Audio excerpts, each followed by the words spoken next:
Meeting was advertised in Pensacola News Journal on February the 12th in the board's weekly meeting schedule. Thank you, Misty. Misty, will you also call the roll? Matish Patel, James Reeves, Ashley Hoffberger. Here. Charles Bear. Here. Jason Nicholson. Here.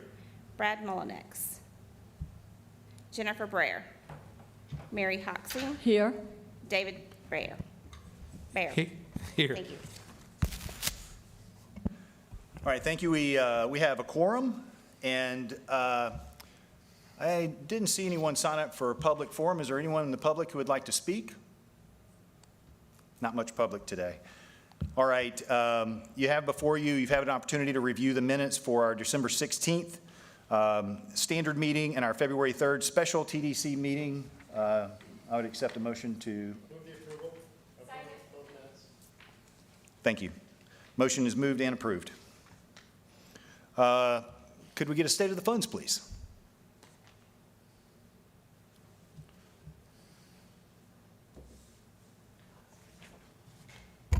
Afternoon, council members. My name is Jeremy Pagaligan. I'm a senior budget analyst with the Escambia County Budget Office, and I'm here to provide a brief update on the status of the TDC funds through January 2026.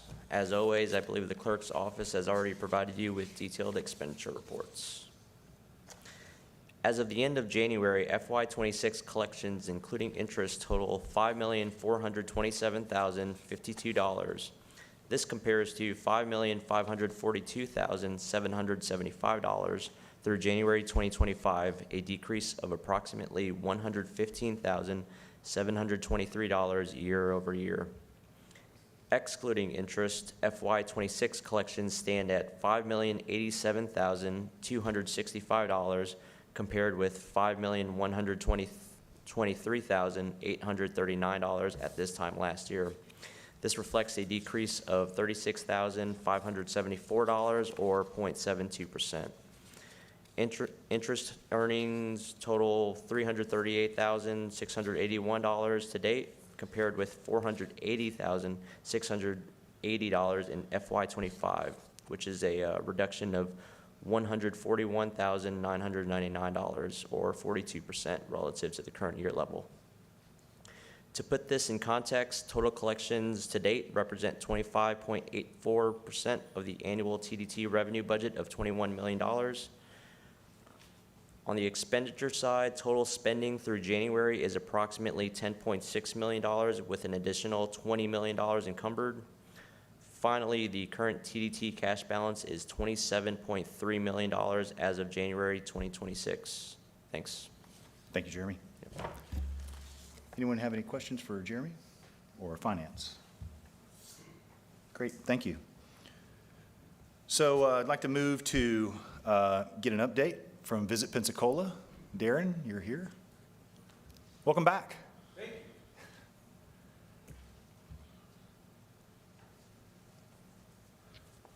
you. Both my wife and I were saying how much we were looking forward to coming home. It's a great trip, great travel, but yeah, we were definitely looking forward to coming home. So I'm sorry that I wasn't here during the special TDC council meeting, but I want to start out by saying thank you for the council support. Back on February 3rd to approve $250,000 of funding to allow us to amplify, to leverage this #1 beach in the United States recognition by the readers of Condé Nast. That was subsequently approved by the Board of County Commissioners a couple days later at the February 5th meeting. So I've just received the plan and the artwork and everything from Pensacola Showcase, and we're going to look at that tomorrow at our weekly meeting, and we should be able to start moving forward by the end of the week with some of the digital ad components. With the $250,000 amount, I mean, we worked with Showcase Pensacola to trim down the marketing campaign so that there will be a print ad in Condé Nast, and that'll be in May. We'll be doing digital advertising with specific audience targeting that can start this week, as well as Facebook and Instagram ads. Also, again, specifically targeting audiences that meet the household income of Condé Nast readers. Notice this was a question that I had actually received. Condé Nast household income's around $127,000. The average household income of our current visitor profile is $86,400. So that's about a difference of $41,000 or 47% increase. So we'll be targeting those audiences with this campaign.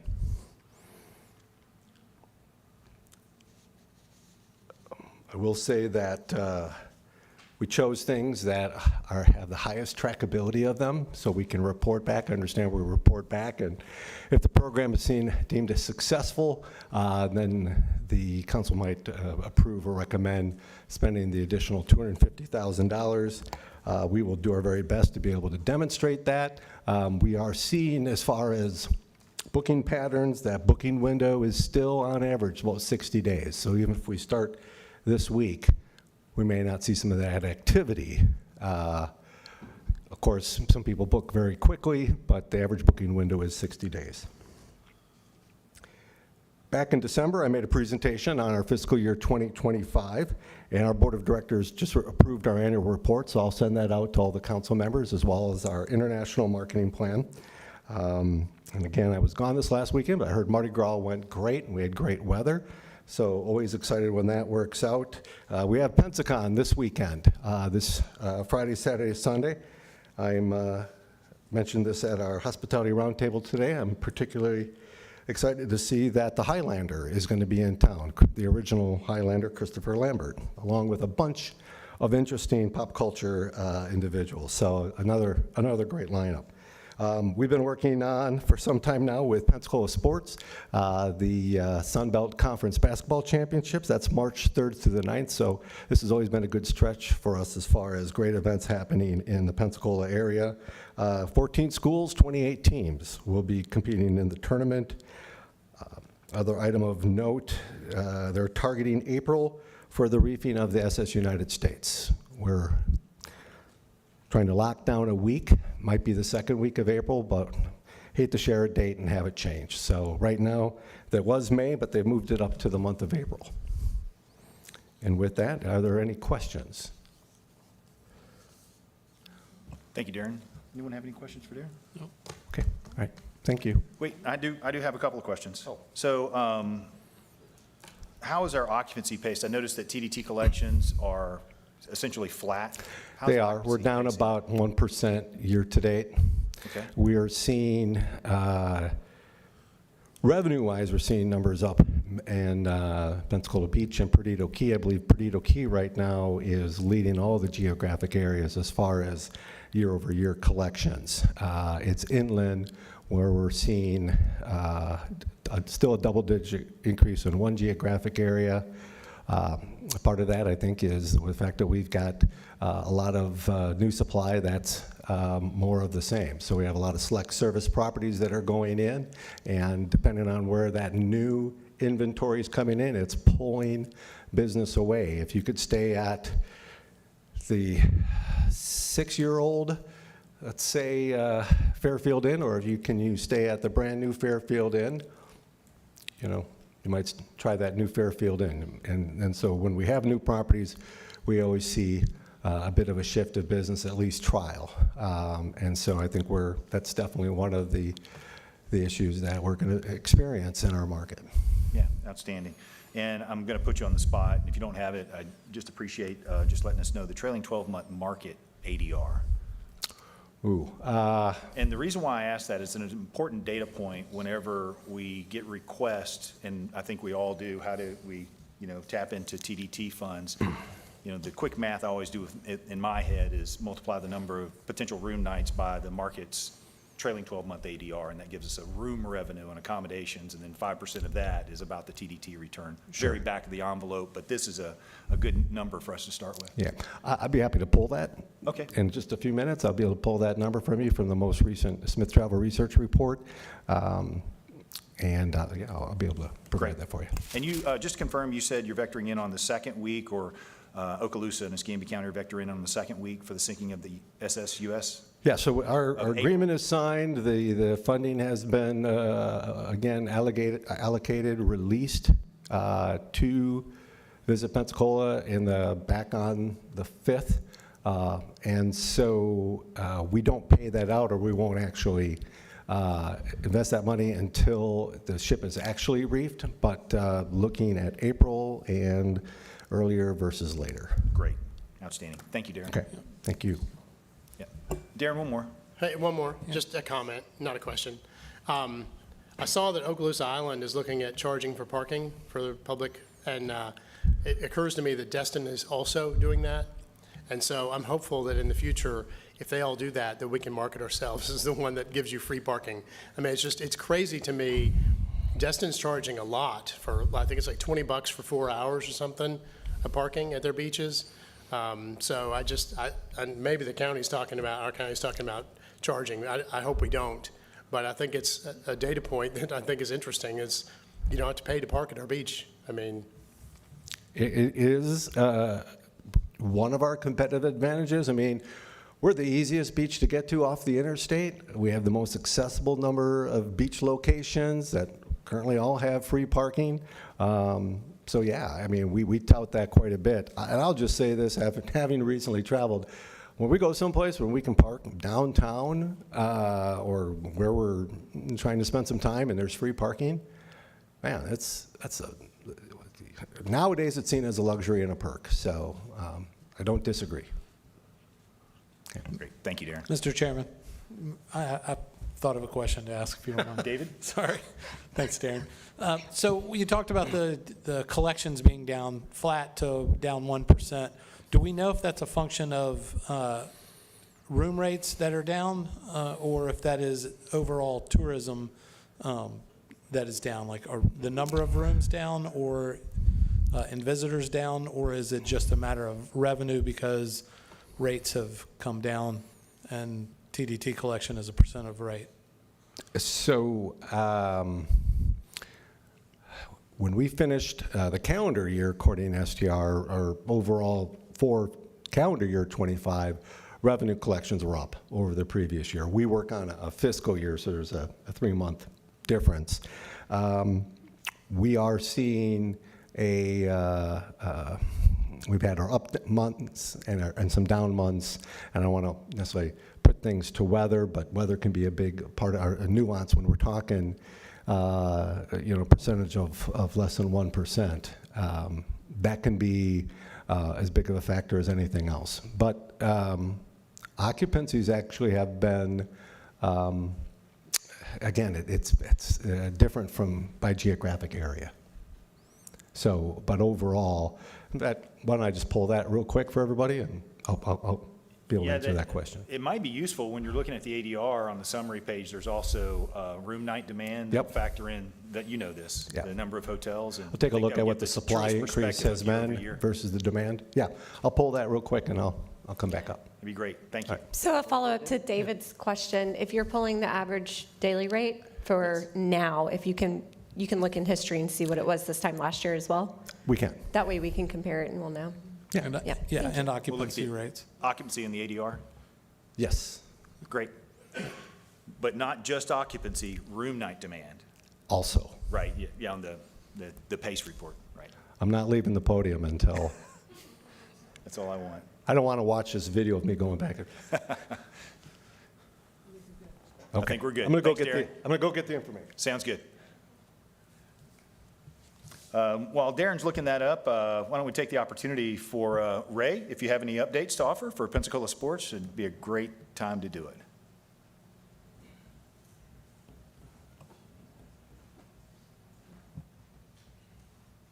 Well, I was going to be really fast, but since y'all gave him some work, I'm not going to be as fast as I was going to be. Just a couple of things. Darren touched on basketball. Obviously, March 3rd and 9th, that's a huge deal for us. We're excited to have Sun Belt Conference back, coming back. Sun Belt Conference, the quarterly report you're handing out, y'all already get that, but I want to make sure you're getting it. So this past quarterly report that ended to December 31, we just love the numbers where, we're seeing this, the $58.25, $58.25 for return for every dollar of Pensacola sports budget that we're spending.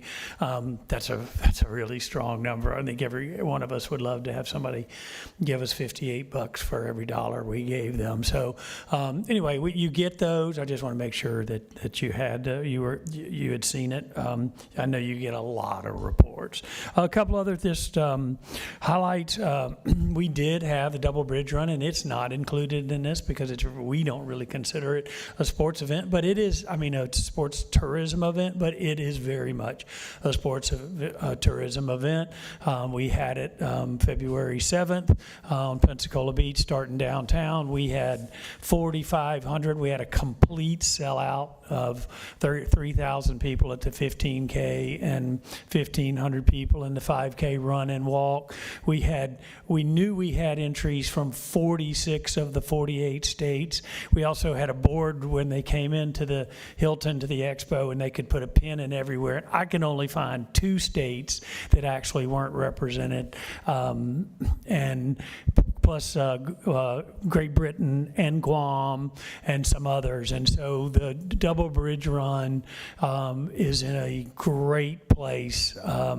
We just signed on with a long-term, I say long-term for us, 4-year partnership with Circle K to be our new title sponsorship, which gives that fantastic event the stability it is lacked. We had Publix for years, and Publix changed its philosophy and got out of the run business across their marketing. So we've been trying to replace them, and we did with a great, exciting partner. Darren, you got it? Okay, hold on. Now, one more last thing then. Going on right now, started today at the University of West Florida, if you happen to have interest, is a national swim and collegiate national swim and dive competition that I don't think has ever been held at this level, at least not as well that I'm aware of. And you can go on the UWF site and it'll give you the schedule. I've never seen a live dive competition, so I'm looking forward to it. I think it starts Thursday. But I encourage you to go out and support UWF and this is good tourism business for us, and hopefully it'll help with some of those properties out in those areas, Darren, that maybe are not getting the occupancy that we want to see. That's really all I have. I just wanted to say again, thank you all for what you do for Pensacola sports, and we look forward to continuing to provide quality, and we hope to see you at Sunbelt Conference. Any questions? I have a question, Ray. Can Double Bridge Run have more than 4,500, or is that the max we can support? Absolutely not the max. We cap it for management purposes. If we know how many runners we have, then we know the right number of T-shirts to order. We know the right number of medals, because we order these things from, not downtown Pensacola. So they're coming from overseas, and it allows us to manage the entire race. We know what dealing. So it's been our policy every year is to go up a few. So I don't get to make the choice next year for Pensacola sports because I won't be there. But I suspect it'll be 5,000. I think we could easily, especially with the new bridge. The new bridge is a game changer. I think 7,500 to even 10,000 is not an unreasonable number at all. I really think we can get there, and I think that's the goal. Great. Thank you. And for anyone interested in the Double Bridge Run, although I couldn't put the logistics together this year to run it, of all the races I've run in my life, that is the best race course, particularly with a good sunrise, a good brisk morning, and a bunch of great athletes out there having fun. And you end on Pensacola Beach. It doesn't get any better. Well done to sell it out. Thank you. Darren, okay. All right, so this is Smith Travel Research that tracks all of the hotel lodging performance. And so if we just want to take a look at hotel performance reported by them for fiscal year 25, our average ADR for the year was $63. 63 flat? $63 even. Okay. Last year, $62.90. 62.90, so it's down a bit. So up 0.2%. ADR, $142.50. Last year, $141.07, so up 1 point. Okay. So the first number you gave us, that was occupancy, 63% occupancy? Yep. Versus 62.9? That's correct. Okay.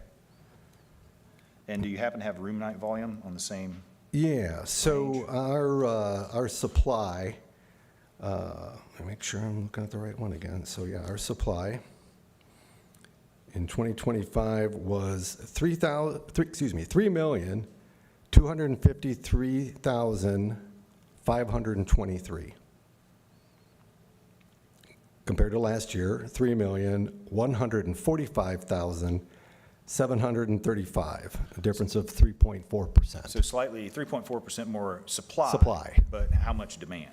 And our demand was up 3.6%.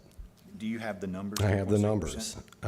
Demand in 2025 was 2,050,249, Okay. compared to the previous year, 1,978,246. Great, thank you. Thank you, Darren. You're welcome. Anyone have any questions? Great, outstanding. All right, moving on to the next item in the agenda, Commissioner Hoffberger, would you please give us an update on the special committee? So it was a very interesting meeting. The first one went on for about 2 hours, and I felt like it was really productive. And then we had the second meeting, and we did have a member of the committee ask a few very specific questions for the county attorney. I do have her response. And then there was a request for him to revoke all the voting he had done prior to that. So there was a concern by this board member that the committee should not be making recommendations to the TDC board. And we did try to explain that it was only recommendations, that anything that the TDC board decided to move forward with, we would have to vote on and we would have to adopt. But at that point, he was just not comfortable moving forward. So my question is, do we want to start the workshop over? And I do have the information from the county attorney. We can have committees. We cannot delegate our specific duties to a committee, but we can use a committee to filter things from the community, to come up with different ideas. If we're looking at revamping something, we can use a committee to gather the ideas and bring us back what we should do. And then we would have to execute on any of that. So we can't delegate executing abilities to that committee. And then the county attorney also wanted to make sure that, and I know that we all know this, but I feel like I have to throw it out there because she put it in an email, anything that we do shouldn't be to benefit us or anyone that we're related to or anything that we might receive a benefit from. Sure. Right. No conflict of interest, in other words. Correct. So my question is that something we want to revamp? Is it something we want to do in-house, or how does the board feel about? So can you just maybe outline for us, what was the question at hand that, Sure. that was asked in the committee that paused the production and research of the committee? Oh, I had it pulled up. Pretty much it was, does the TDC have the ability to create a committee, and is that lawful? And if it is a lawful action, would someone sitting on the committee that receives funding not be eligible for funding in the future? Understood. And I explained that part of the reason that we had some of the folks sitting on that committee was because we didn't want it to be like we were dictating too much and putting in things that seemed like a good idea to us, but in practicality, when it comes to actually giving the money out, it's too much of a hardship to those receiving money. But they were still not comfortable moving forward. Would you mind just restating what the objective of the subcommittee was? Sure. So we wanted to come up with recommendations to the board on how to streamline the process for grant funding and to make recommendations if we were to have specific criteria. So one of the things that we were evaluating prior to the meeting being shut down is a specific grading matrix. Does it have an economic impact? Does it drive tourism? If so, how much? Is it something that's currently offered in the community? And you get points for all of these things. And then so there's a grading scale that goes along with it. So that was one of the things that we were looking at there. And do you think that there is still an opportunity for this special committee to produce that work? I felt like we were making a lot of progress. Darren that was on the committee, Maria Goldberg, she's great to work with. I know some of you have worked with her through ACE. She's awesome. So I feel like we were making progress and we were coming up with ideas. And the person who raised the concern, we actually ultimately took different paths to get there, but all agreed on the things that were being proposed prior to that. Understood. Mr. Reeves? Did you have 2 full meetings?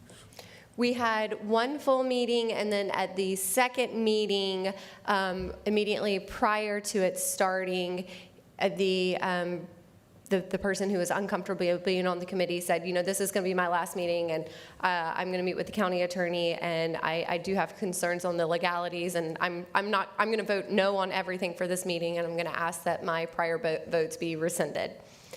And so at that point, we shut down the meeting as far as moving forward with ideas to present to this board, and then had a in-depth conversation on what those specific questions were for the county attorney.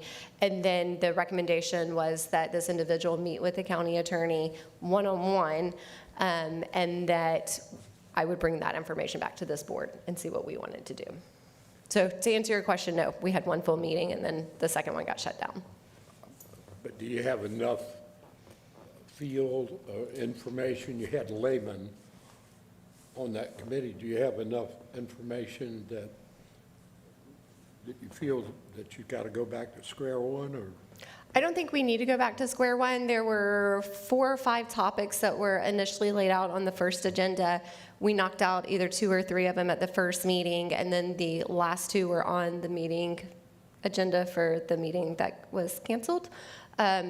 So I feel like we could proceed and then come back with recommendations to the board, or at least very specific things to discuss, if that is something the board is still interested in.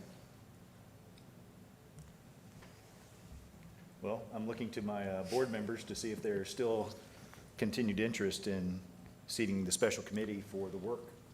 Mr. Chairman? David?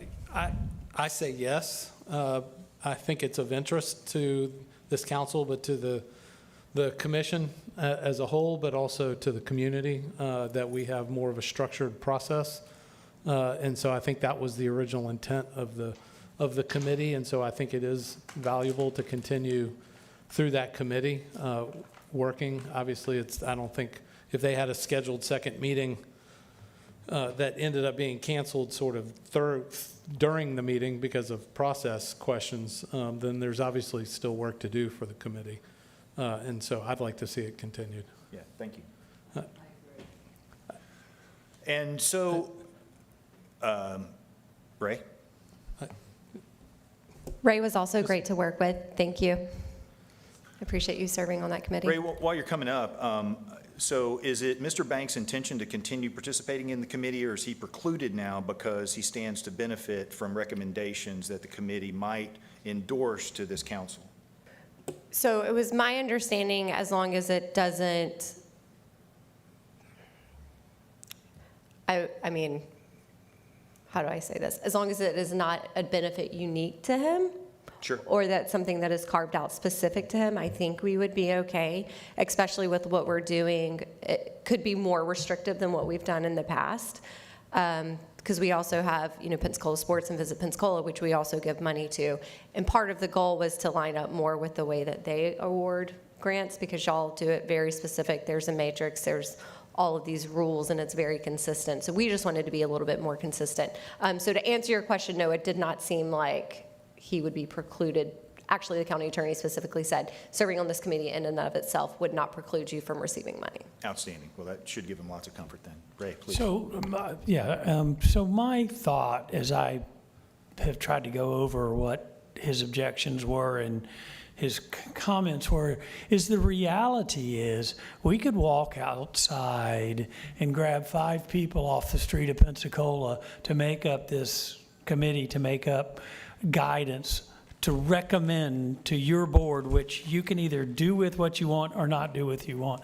And nothing precludes that person from ultimately coming back to you and asking for funds. So I don't think there's any way to get there. So I thought the process that the chair at the time was trying to do is let's get the people who deal with this the most to help guide y'all with some suggestions around that we see, not just locally, but around the state or wherever, to give you some suggestions on ways you might want to do. So I just was like, well, anybody could, not really, nobody can be on the committee, because quite frankly, I could go sit on the committee and make rules and then come back 2 weeks later or 2 years later and go, I got a perfect, so, no, I just. Yeah, and my interpretation of the body of the special committee was comprised of individuals who are familiar with the TDT process, who have been vested in this for a number of years and can speak articulately to it in order to structure some process that might be more amenable to the distribution of our TDT collections. I So- could go for rules that Ray Palmer retired, comes back and does something very specific to the new rules that I suggested you guys make. I mean, that's just. No ideas, man.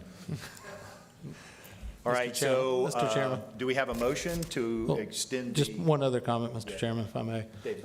Yeah, I'm not an attorney, I'm certainly not the county attorney, but I would think, so the committee is merely making a recommendation to this board for process and policy, and then this board still ultimately has to make that recommendation to the county commission, who has the authority to make that decision, not only on that process, but also the funding recommendations or funding appropriations. We only make recommendations. That committee is so far removed from the actual authority that I just don't see how there could ever be a conflict. That too is how I saw it. It was a little bit unexpected what Yeah. occurred in the last special committee. Well- I'm glad that question was vetted, and it's behind us now, and the county attorney is supportive of the special committee and its mission. So I do want to say, I do believe that he has a meeting with the county attorney. And then he had also mentioned drafting a letter to the Attorney General asking for, it was a few things to do with TDC, but we were trying to keep it very focused on the subcommittee itself. So I don't know if he's going to be comfortable serving in that, or if we, and I don't know what protocol is as far as reaching out to somebody on a subcommittee in Sunshine. I'm not on that subcommittee. I'd be happy to reach out to him. Okay, Thank you, David. I perfect. appreciate that. Thank you. So I'd be happy to entertain a motion to. I would love extend to the make a mission. motion to extend the length of the committee to bring back recommendations. And do I have a second? A second. Any further discussion? Misty, would you please call the roll? James Reeves. Yes. Ashley Hoffberger. Yes. Charles Bear. No. Jason Nicholson. Yes. Mary Hoxing. Yes? David Bear. Yes. Motion passes. Thank you. Thank you for your work, Madam Commissioner. Okay. David, you had an item that you wanted to put on the agenda to have a discussion about the timing of our TDT reimbursements. Yeah. Please take it away. Thank you, Mr. Chair. And so there has been discussion previously at this board, at this council, regarding the timing of reimbursements. There have been concerns over reimbursements getting dragged out to the point where, as a point of order that, not point of order, whatever, Visit Pensacola has to have an operating line of credit in order to cash flow the work that they do on behalf of Escambia County, because the timing of getting the reimbursements is being dragged out, and they are being dragged out to where Visit Pensacola makes an expenditure. There's several different issues that are of concern. One is that there are expenditures being made, a report is being produced to document those expenditures. It's being submitted to the county, which has been reviewed and then turned over to the clerk's office. The clerk's office reviews it, rejects it. Without real detail of what's being rejected, without real two-way communication with Visit Pensacola so that they can get the details of what it is that's being rejected that they could either correct or explain or fulfill, whatever. And so it's causing them to have to get an operating line of credit to cash flow the county's tourism development. I think that's really unacceptable. I don't know that this is my personal opinion of it being unacceptable makes any difference to anyone. I think there are some other issues that have just continued to go on. There's a letter, an MOU came, or I don't know if it's not an MOU, a letter that came from the clerk's office talking about the timing of reimbursements cannot be made until the actual, if it was a expenditure for advertising, that could not be, those expenses could not be reimbursed until after the advertisement is placed and run.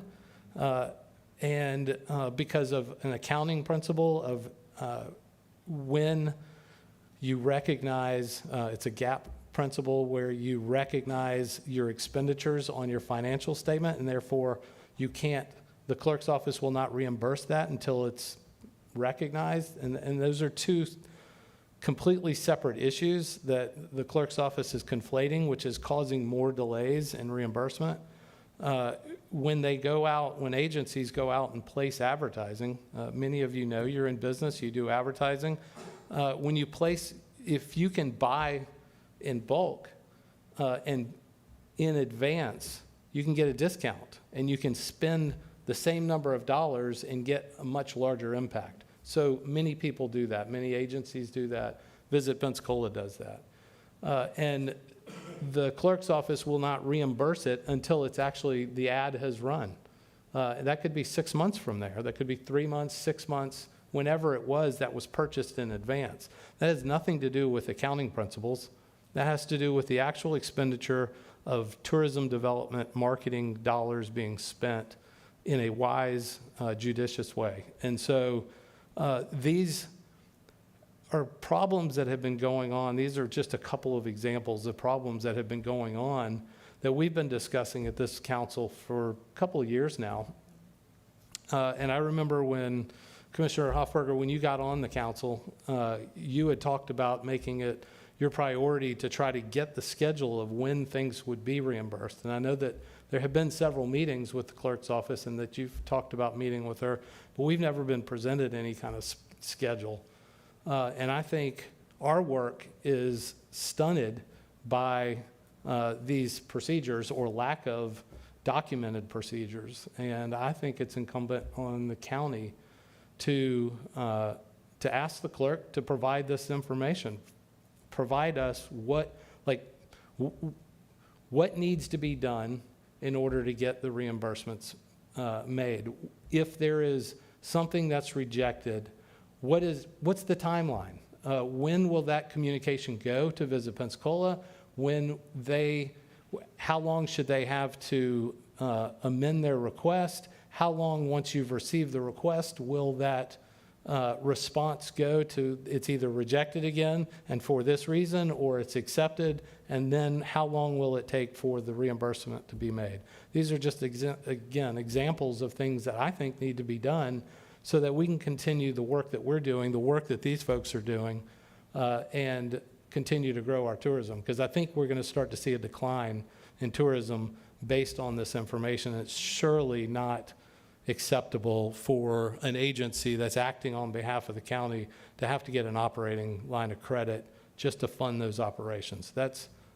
Who's paying for the interest that's being accrued on that loan? Is the clerk's office going to pay for that? Shouldn't, because I know the appropriation agreement says it can't pay for that. So now it's taxing an organization because of these reimbursement delays. It is literally taxing them. They are paying interest on a loan to do marketing on behalf of the county. I just think this is ridiculous. In your discussions with the clerk, you met with Madam Clerk. I have not. You have, okay. I understand Visit Pensacola met with the clerk's office recently. Would you be prepared to speak to what you heard from the clerk's office? And just for the audience's benefit, I'm sure everybody already knows this, but Visit Pensacola, the unified budget operates under a reimbursement model. So spend the money first, submit payments canceled checks, invoices, reason for the expenditure, and then get reimbursed. I would imagine it's a lot like a construction draw process, except, we're spending the money in advance. Are we finding that the clerk is paying some in the reimbursement package, but then isolating others to have more discussion about? Are you getting communication? I think we'd like to know where it falls off the rails.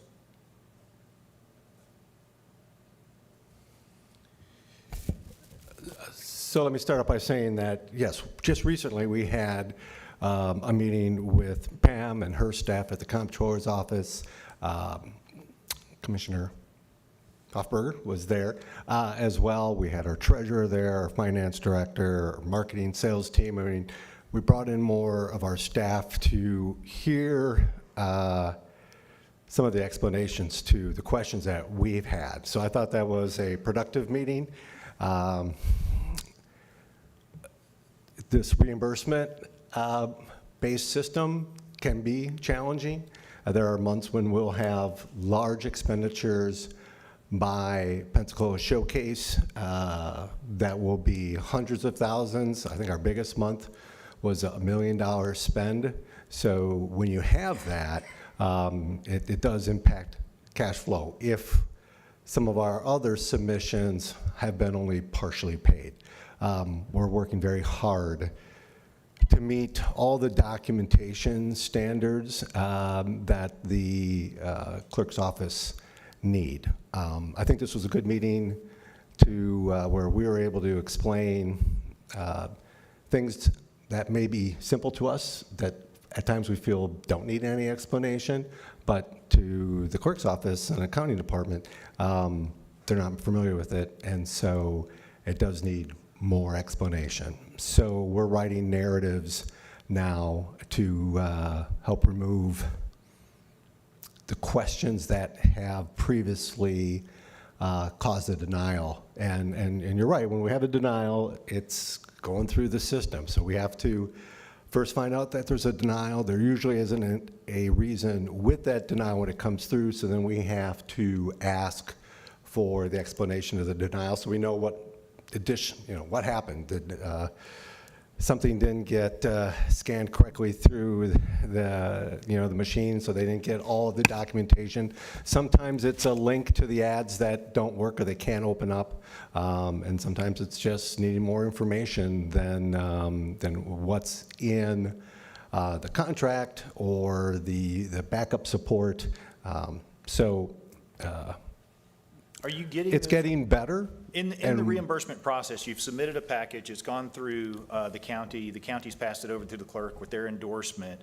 Are you getting communication from the clerk's office as they're working through that to say, hey, this is the list of invoices where we need more information before they can be paid? Yes, we do get some questions, and I noticed in the last 3 weeks since our meeting that there's questions that were coming from the Comptroller's office about a few things that if we, provided that documentation, then that item wouldn't be denied. So they were giving us a chance on a few of these items to give them additional information so they could process it. And so educate me, is the reimbursement submitted in a package? Yes, and our package could be, if you printed off every sheet of paper, it's a huge stack. Sure, yeah, I'm pretty familiar with them. And then that package will have a summary number on it. Yes. For the sum total of the package.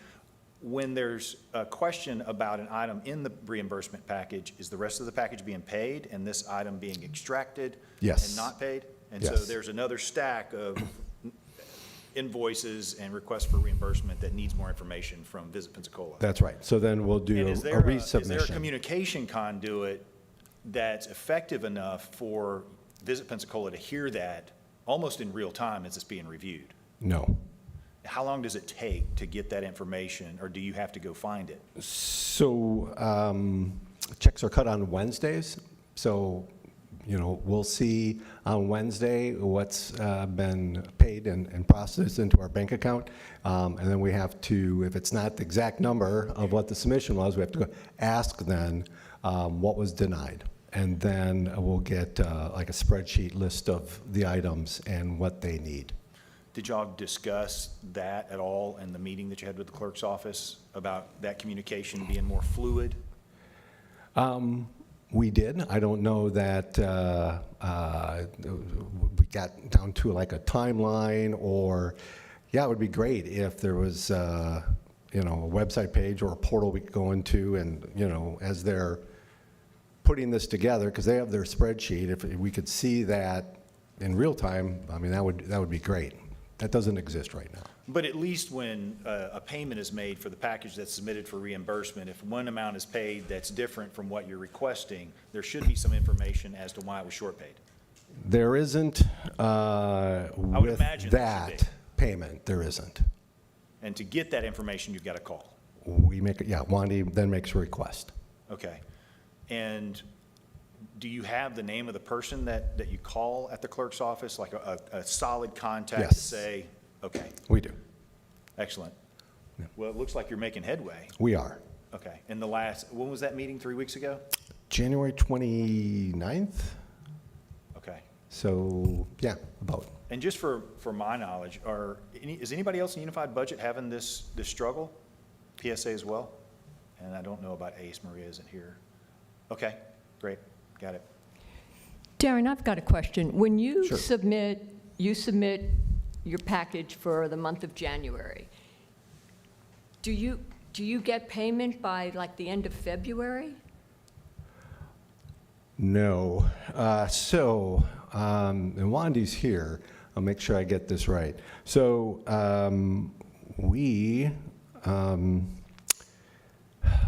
let's see. When we do our submission, we really got two, because we've got a big one generally for Showcase Pensacola, and then we have, we can do a submission for all our other stuff outside of Showcase Pensacola.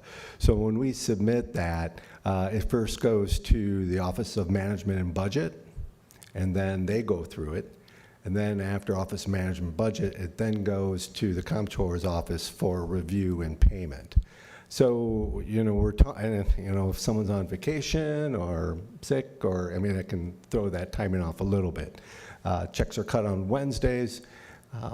You're talking, what we're trying to get to is like from let's say Showcase sends us the invoice with all their, if we can get it back to them within 45 days, that's our goal right now, to get that processed through, OMB and the Comptroller's office, so we can turn and write a check back to Showcase Pensacola, and other vendors, by that time or earlier.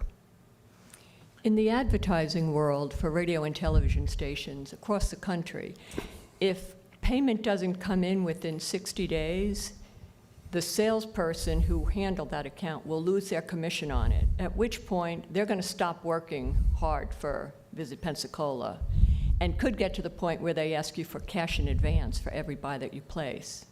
So that's a concern to me. If it's taken so long, you're pissing people off across the country. We're aware, and our goal is to get people paid in a timely manner. We all want that. Charles? I just have a comment, Mr. Chairman. So as Councilmember Bayer down there said earlier, we just recommend things to the county. I really think this discussion needs to be had at the county commission. Got a commissioner here. We can't make the clerk do anything. It's unfortunate it's happening, but this is not our fight. The county commission needs to work this out with the clerk. So I don't know why we're talking about this in the TDC. I just don't think, it has nothing to do with you, Darren.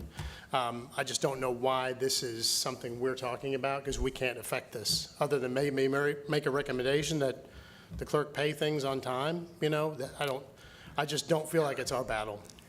Yeah, I haven't asked for any intervention from the TDC, because we are holding the meetings with the clerk's office, and every time we do that, we're moving the progress forward. Do you currently receive a supplemental advance at the beginning of the year, the fiscal? Supplemental, the process for that, generally the OMB, Office of Management and Budget, has to work through like year end. And so in order to even identify if there will be supplemental, that is something that probably comes around mid to late December is when the finance director has enough of the books closed to be able to see if there would be supplemental or not. Okay. So this year there was. It's less than last year, but there was some. Thank you. My interest in this, and thank you for putting it on the agenda, David, is whenever, we have a situation like this, I always like to look in the mirror with my organization first and say, what could we do better in order to make this work effectively? And so that's my interest from the TDC level, is what can we do better in the submissions to the clerk's office such that, they reimburse faster. I was just reading the last paragraph in the contract between Visit Pensacola and the county says invoice and documents received in, and disbursements by Wednesday at 5 p.m. will be paid the following week as long as there are no discrepancies. Clearly there are. Checks are mailed directly to the vendor remittance address indicated on the invoice. Checks are not released directly to vendors, and that's the last paragraph in the contract. Your contract with the county. Doesn't sound like that's happening. Yeah, and that's what I'm saying. It doesn't sound like that's happening. So I guess to close the loop from my point of view, do you feel as though you are in a better position with the clerk, with the comptroller, to get reimbursed more effectively or have communication should there be a short pay? Yes, I believe it's better. And, like you said, I mean, there's things on our end that we're looking at internally, just a process, I don't care how much documentation we need to provide, and we'll do whatever is necessary. We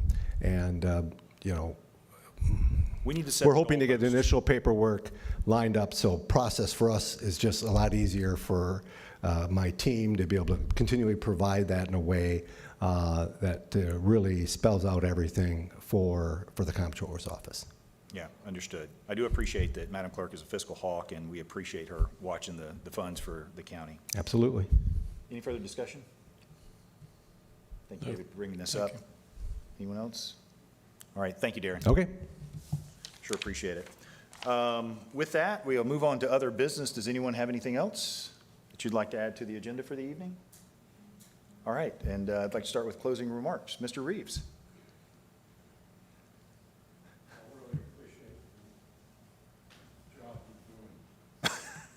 Thank you. I sure appreciate it.